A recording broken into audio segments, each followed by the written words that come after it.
First Roman invasion, and sudden evacuation, in 60. The Annals of Tacitus, 14.29–1433, give all the known details of this campaign. Tacitus was the son-in-law of Gnaeus Julius Agricola, who was probably present on the campaign. Cassius Dio's History of Rome makes a brief mention, as does Tacitus in De Vita et Moribus Iulii Agricoli. Tacitus' account is, Britain was in the hands of Suetonius Paulinus, who in military knowledge and in popular favour, which allows no one to be without a rival, vied with Corbulo, and aspired to equal the glory of the recovery of Armenia by the subjugation of Rome's enemies. He therefore prepared to attack the island of Mona, which had a powerful population and was a refuge for fugitives. He built flat-bottomed vessels to cope with the shallows and uncertain depths of the sea. Thus the infantry crossed, while the cavalry followed by fording, or, where the water was deep, swam by the side of their horses.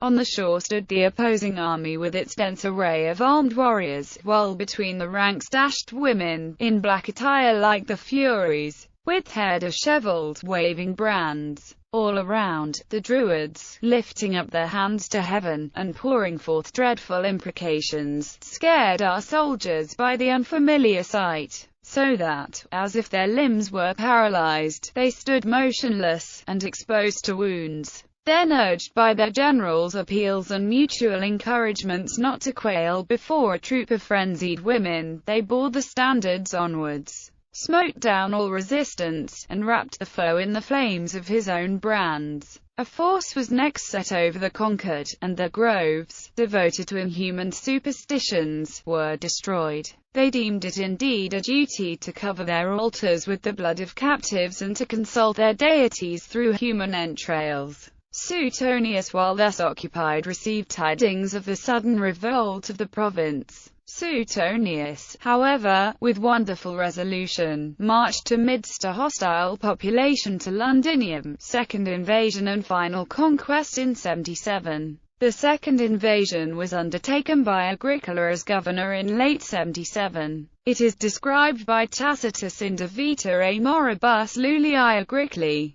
Such was the state of Britain, and such were the vicissitudes of the war, which Agricola found on his crossing over about midsummer. Our soldiers made it a pretext for carelessness, as if all fighting was over, and the enemy were biding their time. The Ordovices, shortly before Agricola's arrival, had destroyed nearly the whole of a squadron of allied cavalry quartered in their territory. Such a beginning raised the hopes of the country, and all who wished for war approved the precedent, and anxiously watched the temper of the new governor. Meanwhile, Agricola, though summer was past and the detachments were scattered throughout the province, though the soldiers' confident anticipation of inaction for that year would be a source of delay and difficulty in beginning a campaign, and most advisers thought it best simply to watch all weak points, resolved to face the peril. He collected a force of veterans and a small body of auxiliaries. Then, as the Ordovices would not venture to descend into the plain, he put himself in front of the ranks to inspire all with the same courage against a common danger, and led his troops up a hill. The tribe was all but exterminated, well aware that he must follow up the prestige of his arms, and that in proportion to his first success would be the terror of the other tribes. He formed the design of subjugating the island of Mona, from the occupation of which Paulinus had been recalled, as I have already related,